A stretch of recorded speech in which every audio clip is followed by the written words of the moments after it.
ತಿರುಮಲವನ್ನು ಕಲಿಯುಗದ ವೈಕುಂಠ ಎಂದೇ ಕರೆಯಲಾಗುತ್ತದೆ. ಹಿಂದೂಗಳ ಆರಾಧ್ಯ ದೈವ ಶ್ರೀ ವೆಂಕಟೇಶ್ವರ ಸ್ವಾಮಿ ಸ್ಥಾಪಿಸಿದ ಪವಿತ್ರ ಕ್ಷೇತ್ರ.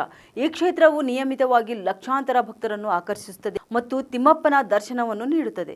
ಭಕ್ತರು ಈ ಸ್ಥಳಕ್ಕೆ ಆಗಮಿಸಿ ಪ್ರಾರ್ಥನೆ ಸಲ್ಲಿಸುತ್ತಾರೆ. ಆದಾಗ್ಯೂ ಈ ಪವಿತ್ರ ದೇವಾಲಯದಲ್ಲಿ ಇತರ ಧರ್ಮದ ಜನರು ಕೆಲಸ ಮಾಡುವ ಬಗ್ಗೆ ನಿರಂತರ ಚರ್ಚೆಗಳು ನಡೆಯುತ್ತಿವೆ. ಹಿಂದೂ ದೇಗುಲಗಳಲ್ಲಿ ಅನ್ಯ ಧರ್ಮದವರಿಗೆ ಉದ್ಯೋಗ ನೀಡಬಾರದು ಹಾಗೂ ಅವರನ್ನು ಕೂಡಲೇ ವಜಾಗೊಳಿಸಬೇಕು ಎಂದು ಹಿಂದೂ ಸಂಘಟನೆಗಳು ಆಗ್ರಹಿಸುತ್ತಿವೆ. ನೂತನ ಟಿಟಿಡಿ ಆಡಳಿತ ಮಂಡಳಿ ಅಧಿಕಾರ ಸ್ವೀಕರಿಸಿದ ಬಳಿಕ ಈ ವಿಚಾರ ಮತ್ತೆ ಬೆಳಕಿಗೆ ಬಂದಿದೆ. ಟಿಟಿಡಿ ಅಧ್ಯಕ್ಷ BR ನಾಯ್ಡು ಕೂಡ ಮಾಧ್ಯಮಗಳ ಮೂಲಕ ಈ ವಿಷಯದ ಬಗ್ಗೆ ಶೀಘ್ರದಲ್ಲೇ ನಿರ್ಧಾರ ತೆಗೆದುಕೊಳ್ಳಲಾಗುವುದು ಎಂದು ಸೂಚಿಸಿದ್ದಾರೆ. ಸದ್ಯ 1000ಕ್ಕೂ ಹೆಚ್ಚು ಅನ್ಯ ಧರ್ಮೀಯ ನೌಕರರಿದ್ದು ಇವರಲ್ಲಿ ಕೆಲವರು ಟಿಟಿಡಿಯ ಖಾಯಂ ನೌಕರರು ಗುತ್ತಿಗೆ ಆಧಾರದ ಮೇಲೆ ಕೆಲಸ ಮಾಡುತ್ತಿದ್ದಾರೆ ಎಂದು ಅಂದಾಜಿಸಲಾಗಿದೆ. ಟಿಟಿಡಿ ಮತ್ತು ಪ್ರಸ್ತುತ AP ಸರ್ಕಾರ ತಿರುಮಲದ ಪಾವಿತ್ರ್ಯತೆಯನ್ನು ರಕ್ಷಿಸಲು ಬಲವಾದ ಕ್ರಮಗಳನ್ನು ತೆಗೆದುಕೊಳ್ಳುತ್ತಿದೆ. ಇನ್ನು NDA ಸರ್ಕಾರವು ಕೂಡ ಈ ಬಗ್ಗೆ ಪ್ರಮುಖ ನಿರ್ಧಾರಗಳನ್ನು ತೆಗೆದುಕೊಳ್ಳುತ್ತಿದೆ. ತಿರುಮಲದಲ್ಲಿ ಪೇಗನ್ ಪ್ರಚಾರ ಮತ್ತು ಪೇಗನ್ ಉದ್ಯೋಗಿಗಳ ನೇಮಕಾತಿಯಂತಹ ವಿವಾದಾತ್ಮಕ ಸಮಸ್ಯೆಗಳನ್ನು ಸರಿಯಾಗಿ ಪರಿಹರಿಸುವ ಸಾಧ್ಯತೆ ಇದೆ ಎಂದು ತೋರುತ್ತದೆ. CM ಚಂದ್ರಬಾಬು ಅವರು ಮಾತುಕತೆ ಮೂಲಕ ಕಾನೂನು ಸಮಸ್ಯೆಗಳನ್ನು ಬಗೆಹರಿಸಿ ಅನ್ಯ ಧರ್ಮೀಯ ನೌಕರರ ವರ್ಗಾವಣೆ ಕ್ರಮ ಕೈಗೊಳ್ಳುವ ಸಾಧ್ಯತೆ ಇದೆಯಂತೆ. ಇನ್ನು ತಿರುಮಲದ ಅನ್ನಮಯ್ಯ ಭವನದಲ್ಲಿ ಅಧ್ಯಕ್ಷ BR ನಾಯ್ಡು ನೇತೃತ್ವದಲ್ಲಿ ನೂತನವಾಗಿ ರಚನೆಯಾದ ಟಿಟಿಡಿ ಟ್ರಸ್ಟ್ ಬೋರ್ಡ್ ಸಭೆಯಲ್ಲಿ ಈ ನಿರ್ಧಾರ ತೆಗೆದುಕೊಳ್ಳಲಾಗಿದೆ. ಲಡ್ಡು ಪ್ರಸಾದ ತಯಾರಿಕೆಗೆ ಬಳಸುವ ತುಪ್ಪದ ಕಲಬೆರಕೆ ವಿವಾದದ ನಂತರ ಟಿಟಿಡಿಯ ಮೊದಲ ಸಭೆ ಇದಾಗಿದೆ. ದೇವಾಲಯದ ಆಡಳಿತದಲ್ಲಿ ವಿವಿಧ ಹುದ್ದೆಗಳಲ್ಲಿ ಕೆಲಸ ಮಾಡುವ ಒಟ್ಟು ಹಿಂದೂಯೇತರ ಸಂಖ್ಯೆಯನ್ನು ಟಿಟಿಡಿ ಮೌಲ್ಯಮಾಪನ ಮಾಡುತ್ತಿದೆ.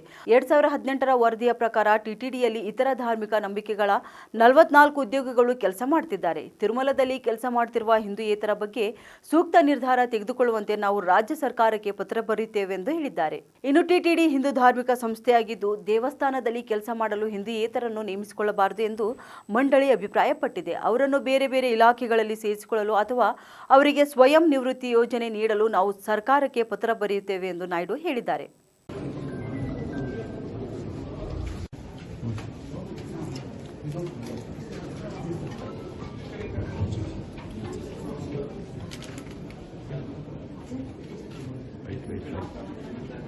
ఓం నమో వెంకటేశాయ. అందరికీ స్వాగతం పలుకుతూ ఈనాటి కార్యక్రమాన్ని ప్రార్థనతో ప్రారంభిస్తాను. అందరినీ కూర్చోవలసిందిగా కోరుతున్నాను.